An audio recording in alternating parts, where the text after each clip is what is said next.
On my behalf, on behalf of my wife and family, I bring deep sympathies and condolences from our family to the family of our fallen hero, Kenneth Matiba, who in a very special way made huge personal sacrifices as a father, as a husband, and more so as a Kenyan.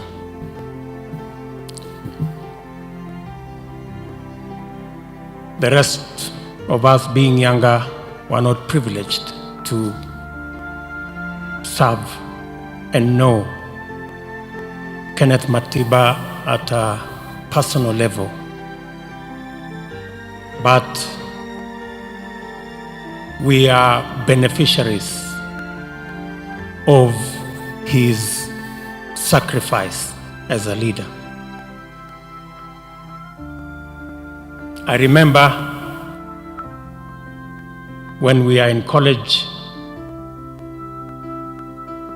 and the push for multi-party politics in Kenya was underway, that we did witness Kenneth Matiba at the head of that push for a more accommodating, freer, democratic Kenya.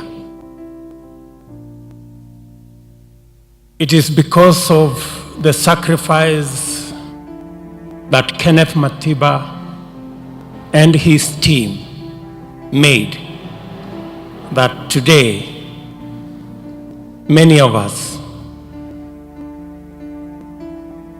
have a freer, more democratic Kenya, that people from all walks of life can make a contribution to the leadership of our country. And we can today proudly say, because of that freer and democratic Kenya, all dreams of all our citizens, of all our children, are valid.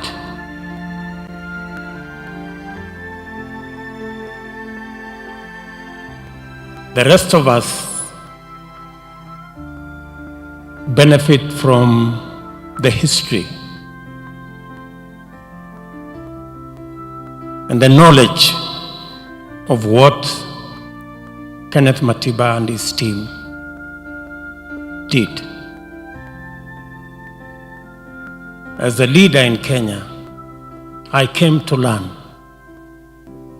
from this great Kenyan leader the phrase kuga na gweka.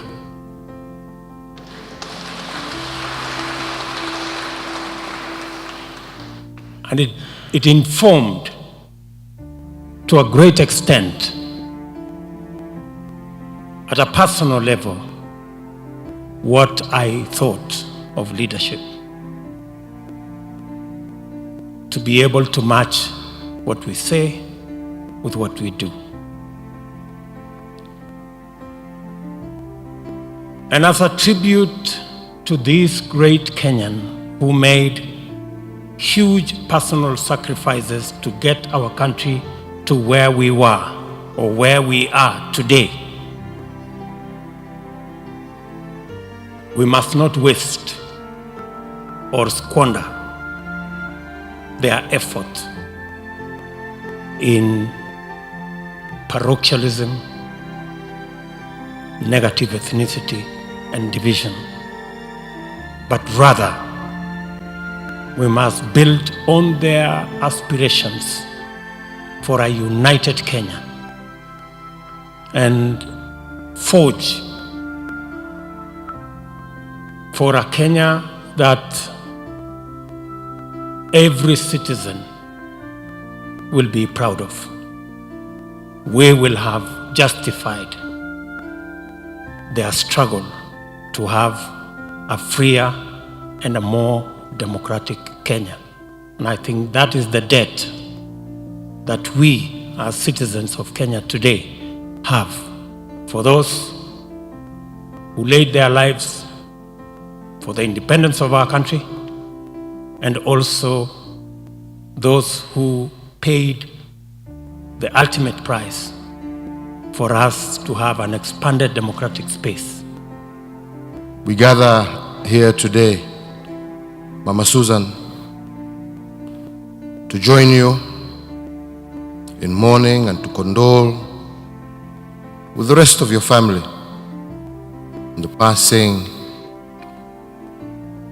of a father, of a husband, and of a true nationalist of this great country. On my own behalf, on behalf of my family, but also on behalf of millions of Kenyans who could not be with us today, but I know who have joined us in spirit, please accept our condolences, our sympathy, and know that our whole nation stands behind you and your family. But we are also here to celebrate life. We're here to celebrate the life of a man who was not just a father, who was not just a husband, but a man who truly stood for what Kenya is supposed to represent. He epitomized what Kenya is supposed to be. A man committed to hard work, first and foremost. A man who was caring and considerate of others. A man who was willing to sacrifice, the word sacrifice, to make life better for others when he never needed to do so.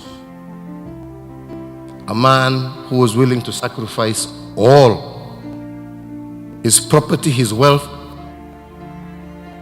for the sake of a better Kenya. I'd like you to name one individual in Kenya today who behaves in that manner, and I'll be very surprised. Hakuna wameisha. Today, everybody is for themselves. Kila mtu na chake. There is a lesson to be learned here, especially us who are leaders. What will we be remembered for? What will we be remembered for? Are we ready to sacrifice in order to ensure that we leave Kenya a better place than we found it? Are we ready to commit ourselves to hard work?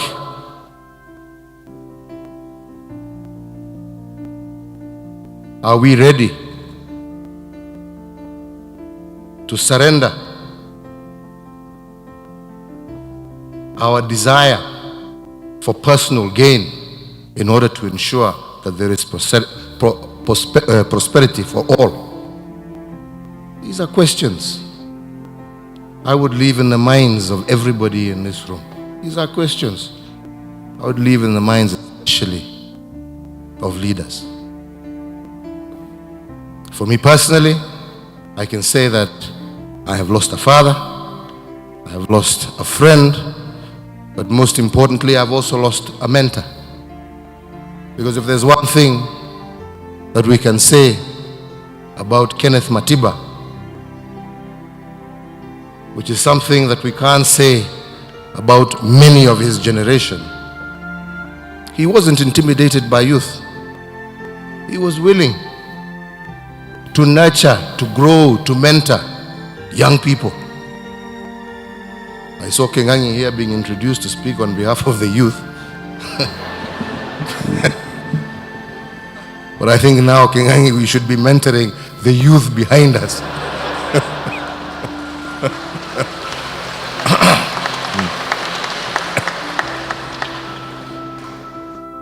Because truly, that is a sign of leadership. Leadership is not scared of handing over, of training, of teaching, of motivating others to be better than they are. And I think that is one great lesson, especially for those of us now who are our age. Let us mentor a new generation of committed, young, dedicated Kenyans who can live up to the ideals of this great man lying before us. I don't want to speak for long. We have heard his history. We know him. We will miss him. Kenya will miss him, but we shall never forget him.